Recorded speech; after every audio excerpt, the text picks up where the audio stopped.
காதல் சொன்னது யார்?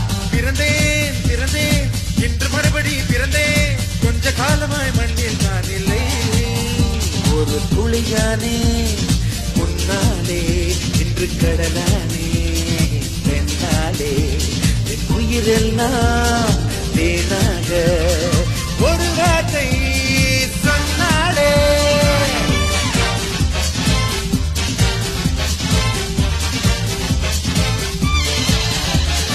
அழகே அழகே அத்து நீரிடும் மலையே, உந்தன் காதிலே காதல் சொன்னது யார்? பிறந்தேன் பிறந்தேன் இன்று மறுபடி பிறந்தேன், கொஞ்ச காலமாய் மண்ணில் நான் இல்லை.